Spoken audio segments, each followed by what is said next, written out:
S3H, Himala, Hiwaga, Hinagap, 68. Nagtatrabaho pa ako noon na nasa Victoria Building. May mga grupo sila ng kliyente ng mga inquiries tungkol sa kanilang mga yumao o namatay. Ang ginawa ko, sabay-sabay kaming nagpunta astrally sa langit para hanapin ang mga ito.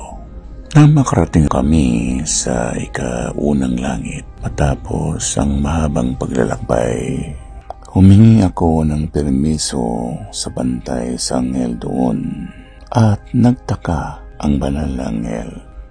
Ang sabi niya, "Bakit ka naparito? Hindi pa nakasulat sa aklat ng buhay ang pangalan mo o yung mga kasama mo." Humingi kami ng pahintulot sa Diyos ng panahon at pinayagan kami at dito nga niya kami ipinadpad. Pagpaumanhinan niyo po kami dahil meron nga lang kaming hinahanap na mga tao na hindi nila alam kung buhay pa o patay na. Yung hinahanap ninyo ay pangalan nila ay hindi nakatala dito. Para hindi kayo matagalan, pumunta kayo sa susunod na langit at doon kayo magtanong. At naglakbay kami muli papunta sa ikalawang langit. Sumakay kami sa isang sasakyang pandagat. Pagdating namin ng ikalawang langit, sinita uli kami ng bantay doon. At ang sabi nga ay, "Paano kayong nakarating dito samantalang hindi pa naman kayo mga patay?"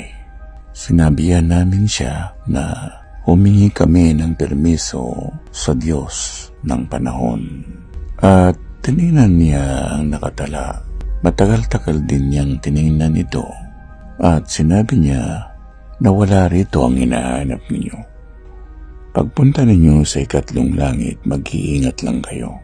Baka kasi kayo mapadpad sa kabila noon at nandoon ang impyerno. Kunin mo itong sulat na ito at ibigay mo dun sa bantay sa ikatlong langit. Pagdating namin sa ikatlong langit, in-entertain naman kami ng banal na anghel.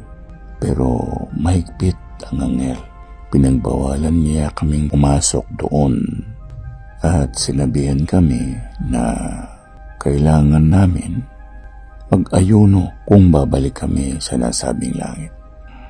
At pinapag-ingat niya kami dahil mahigpit ang tagubilin sa kanya o sa kanila na kay buhay man o patay man ay hindi basta pwedeng pumasok sa ikatlong langit. At sinabihan niya kami na magsibaba na kami. May takdang oras ng pagparito, lumagpas na kayo sa oras na yun. At pinasakay niya kami nga muli sa sakyang pandagat pabalik sa Asia o sa daigdig natin. At naririnig pa namin ang mga naghihiyawang mga boses. "Umalis na kayo rito. Hindi kayo dapat dito." Nagmamadali kaming nag-akyatan sa barko. At inilak kami ng banal na anghel upang hindi na kami mamamuli. At nakabalik na nga kami sa kinaroroonan namin sa EDSA na tila walang nangyari. Pero naunsyami kaming lahat dahil hindi namin natagpuan ang gusto namin makita. Mararating din namin ang ibang hakbang o stage ng langit.